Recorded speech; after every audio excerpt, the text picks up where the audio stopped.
Turiu gerą klausimą iš merginų fronto ir klausimas yra, ar gali sportuojant apimtis padidėti taip, kad nebetilptumėte daugiau į rūbus. Ir iš tiesų gali ir merginos dažnai daro tokią klaidą, galvodamos ir tikėdamos, kad jos atlikdamos treniruotę sudegina tiek daug kalorijų, kad nesvarbu, ką valgo ir kiek valgo, svoris vis tiek kris ir apimtis vis tiek mažės.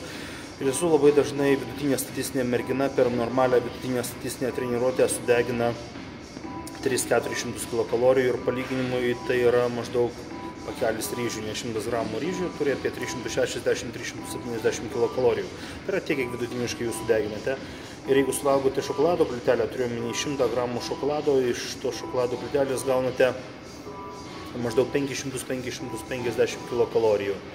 Ir kaip minėjau pačioje pradžioje savo šito pasikalbėjimo su jumis, jeigu pradedate sportuoti ir jums padidėja apetitas arba galvojate, kad kadangi dabar sportuojate, galite daugiau valgyti ir vis tiek apimtis mažės, tai gali atsitikti taip, kad jos, tiesą sakant, netgi didės. Ir kaip tai atsitinka?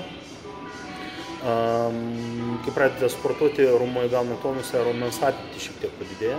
Jeigu riebalinis sluoksnis lieka toks pats, tada padidėjus raumenų apimčiai, bendra apimtis kūno ir visų kūno dalių, turėjome šlaunų, rankų ir taip toliau, irgi yra padidėjusi.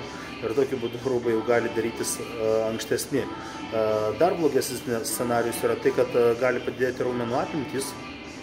Ir jeigu padidėja apetitas ir jūs jo nesuvaldote, dar padidėja ir riebalinis sluoksnis, tai reiškia, kad apimtis padidėja ir raumenų riebalų sąskaita ir esate dar didesnė. Ir geriausias galimas scenarijus yra tada, kai pradedate sportuoti, raumenys įgauna tonusą, bet prisilaikote dietos ir tada mažėja riebalinis sluoksnis. Ir tada raumenys turi gražesnę formą ir apimtis mažėja ir jūs atrodote gražiau.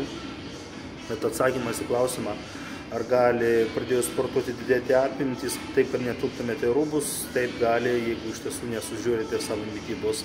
Sužiūrite savo mitybą, tada atrodysite taip, kaip norite atrodyti.